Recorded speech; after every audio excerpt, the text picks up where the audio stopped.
Now that we've got the general idea of pipelining, we're going to go through a specific code example. Here's our pipeline diagram where we have 5 different stages and we have a set of registers, a set of flip-flops that separate those stages. So in every rising edge of the clock, every tick of the clock, an instruction moves into the next stage of pipelining. Now we're going to replace that diagram with an abstract representation that's a little more descriptive of what happens in every stage. So let's look at this diagram. Here we have, in the instruction fetch stage, we have a block which is labeled IM for instruction memory. So this is indicating to us that we're reading the instruction from instruction memory. Now we may have only one memory that holds both instructions and data. This is just showing that we're reading the instruction from memory. In the ID stage, we have a depiction of our register file, because this is the stage where we read our source registers. Now we've shaded the right-hand part of this register file to indicate that we're reading values from that register file. In the EX stage, we're showing our ALU, and this ALU again is used for operate instructions, but also for calculating addresses for loads and stores. And in the MEM stage, we have a block that's called DM, or data memory. So this is where we do a load operation or a store operation.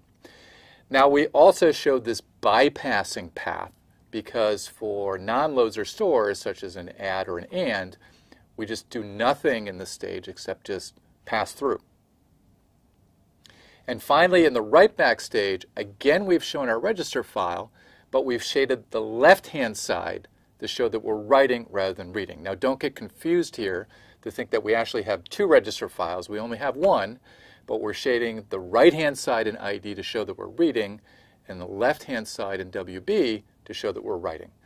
Let's look at an example instruction sequence, a little snippet of an LC program, specifically 5 instructions that are stored in sequential memory locations.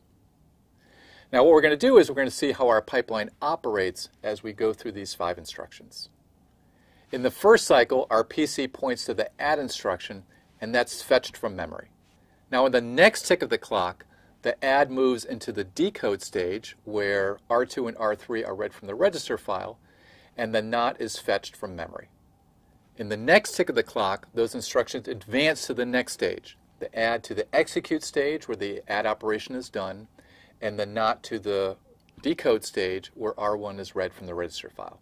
In the same cycle, the AND instruction is read from the instruction memory. In the next cycle, the add goes into the memory stage where it just bypasses and does nothing in that stage. The NOT does the NOT operation. The AND reads R2 and R1 from the register file, and the LDR instruction is fetched from memory. In the next tick of the clock, our pipeline is filled. The add is writing R1. The NOT is doing nothing in the data memory stage except bypassing that stage. The AND is doing the AND operation using the ALU. The LDR is reading R1, and the add instruction is being fetched from memory. So now we have a filled pipeline where every tick of the clock now will complete an instruction. In this diagram, we're showing as time passes where each of our 5 instructions exist in the pipeline. So in clock cycle 1, at the very left side of our diagram, we've simply fetched the add instruction from instruction memory. In clock cycle 2, that instruction moves into decode, and the NOT instruction is fetched from memory. In clock cycle 3, we now have 3 instructions in our pipeline. The add is in execute, the NOT is in decode, and we've just fetched the AND.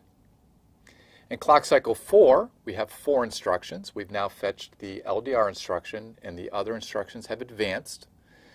Now in clock cycle 5, our pipeline is filled. The add instruction is writing R1. The NOT instruction is bypassing the memory. The AND instruction is doing the AND operation in the execute stage.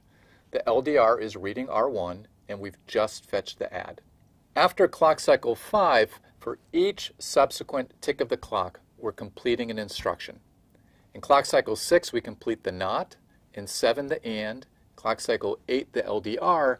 And finally, in clock cycle 9, the add instruction completes. Now this seems too easy, and unfortunately it's not this easy. Pipelining has actually broken our program. You'll find in the next module that we're going to get the incorrect result with pipelining than if we didn't have pipelining at all. Now, fortunately, what we'll also see in the next module is that we can make some changes to our pipeline to fix this problem so that we can get the high performance of pipelining, but also correct operation of our program.